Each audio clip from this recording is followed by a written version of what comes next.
UP panchayat चुनाव में supreme court के फैसले आने के बाद वरिष्ठ अधिवक्ता एपी सिंह ने योगी सरकार के खिलाफ लापरवाही का आरोप लगाते हुए निशाना साधा है। इस दौरान उन्होंने योगी सरकार पर जिम्मेदारी का सही से पालन न करने और जिम्मेदारी से बचने का आरोप लगाया है।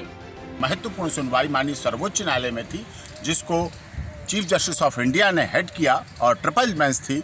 और सबसे बड़ी महत्वपूर्ण बात थी, जब यहाँ सुनवाई के लिए केस लगा हुआ था, चल रहा था, और उससे पहले तुरंत पहले उत्तर प्रदेश सरकार पंचायती राज इलेक्शन को लेकर अधिसूचना जारी कर रहा था, जो कि कंट्रोवर्शियल था, जो कि चैलेंजेबल है कि जब यहाँ सुनवाई चल रही थी तो इतनी क्या ऐसी जल्दी थी। ये गलत था, पूरी तरह से आर्बिट्रेटरी था। और दूसरी बात, जिस तरह से आपत्तियों की बात आई, आपत्तियां जब कोई व्यक्ति लेके जा रहा है आपत्ति करता, तब उसी समय उससे कह दे कुछ नहीं होना, वो तो सब डिसमिस हो जाएंगी। इस तरह से ये अलोकतांत्रिक है।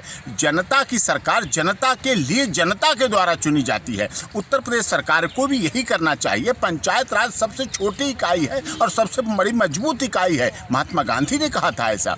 और इन सब के बावजूद जब पंचायती राज एक्ट का कहता है 243 डी आर्टिकल कहता है, आर्टिकल 243 के कहता है, जब 243 की reservation of section 1 seat shall be reserve for allotment of seat by rotation, allotment of seat by rotation subject to the provisions of other sub rules, जब इनके तहत है और इस पर बहस हो रही है, उसके बाद आपत्तियों को आपको निपटाना पड़ेगा।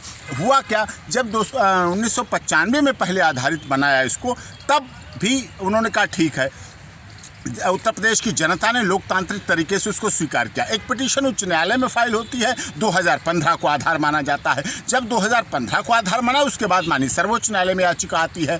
तो उस समय भी उत्तर प्रदेश सरकार ने कहा इलाहाबाद हाई कोर्ट में कि हाँ ठीक है, 2015 को बेस बना लीजिए, पहले का 1995 को बेस बना लीजिए, फिर 2015 को भी बेस बना लीजिए। अब यहाँ कैबिनेट फाइल कर दी, लेकिन कोई उनकी ओपिनियन नहीं, कोई पक्ष विपक्ष नहीं कि क्या अरे उत्तर प्रदेश राज्य से जुड़ा हुआ मामला है और आप उसमें लापरवाही बरत रहे हैं।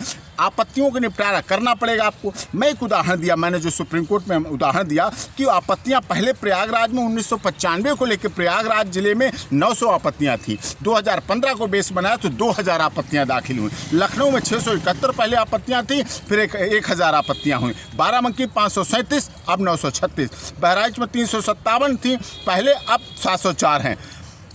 मेरठ में 475 थी और ये हुई 907। गोंडा में फिर 917, बढ़ती चली गई। तो आपत्तियों को आप बिना निपटारा किए ऐसा यदि करते हैं, आर्बिट्रेटरी ढंग से करते हैं, तो वो लोगों की शांति का हनन है, लोगों के लोकतांत्रिक अधिकार का हनन है। आपको लोकतांत्रिक अधिकारों की सुरक्षा रखनी पड़ेगी। जनता की सरकार जनता के हितों को ध्यान में रखेगी, जिससे शांतिपूर्वक वातावरण रहे, गांव ग्रामीण परिवेश शांतिपूर्वक रहे और वहाँ आपसी भाईचारे के साथ चुनाव हो।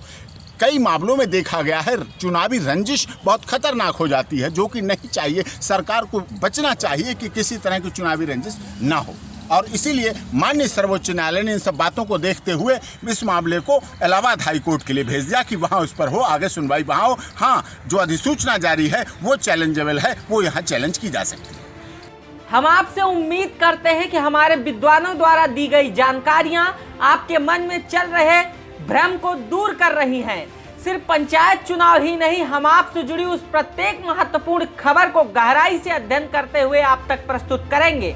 बस आपसे एक ही गुजारिश है कि आप हमारे चैनल को जमकर लाइक, सब्सक्राइब और शेयर करें, साथ ही हमारे चैनल पर बने रहें।